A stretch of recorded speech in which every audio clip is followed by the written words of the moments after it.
Hi ನಮಸ್ಕಾರ. ಎಲ್ಲ ಹೆಂಗಿದ್ರಿ? ಎಲ್ಲ ಕೊಡಿ ಹಬ್ಬದ ಒಳ್ಳೆ ಎಂಜಾಯ್ ಮಾಡ್ತಿದ್ರಿ ಅಂದಿಕ್ಕಲ್ದ. ಉಪ್ಪೊಂದು ಹಬ್ಬ ನನ್ನ ಫೇವ್ರೇಟ್ ಅಂದರೆ ಫೇವ್ರೇಟ್. ಏಗಳಿಗೆ ಒಂದು ವರ್ಷದಿಂದ ಕಾಯ್ತಿರ್ತು ನಾವು, ಏಗಳಿಗೆ ಉಪ್ಪಿನ ಹಬ್ಬ ಬದತ್ತು, ಏಗಳಿಗೆ ಉಪ್ಪಿನ ಹಬ್ಬ ಬದತ್ತು ಅಂದಿಕ್ಕೆ. ಫೈನಲಿ ಉಪ್ಪಿನ ಹಬ್ಬ ಬಂತು. ಅದೆಂತ ಮಾಡೋದು, ಈಗ ಉಪ್ಪಿನ ಹಬ್ಬ ಬಂದರೂ ನಮ್ಗೆ ಹೋಗ್ಕತ್ತಿಲ್ಲ. ನನ್ನ ಹಂಗೆ ಬೇರೆ ದೇಶದಾಗೆ ಬೇರೆ ಊರಾಗೆ ಎಲ್ಲ ಇದ್ದರಿಗೆ ಎಷ್ಟು ಮಿಸ್ ಮಾಡ್ಕೊಂತಿದ್ರೇನು ಅಲ್ದ.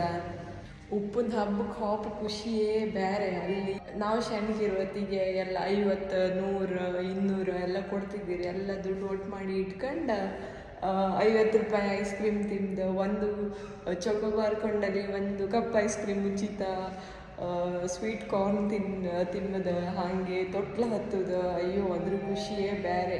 ಈಗ ನಾವು ಎಷ್ಟೆಷ್ಟೋ ದುಡ್ಡು ದುಡೀತು, ಆದ್ರೆ ಎಂತ ಮಾಡೋದು, ಆ ಖುಷಿ ಸಿಕ್ಕುವುದಿಲ್ಲ ಅಲ್ದ. ಅದೊಂಥರ ನಂಗೆ ಮಸ್ತ್ ಮಿಸ್ ಮಾಡ್ಕೊಂಡಿದ್ದೆ ನಾನು.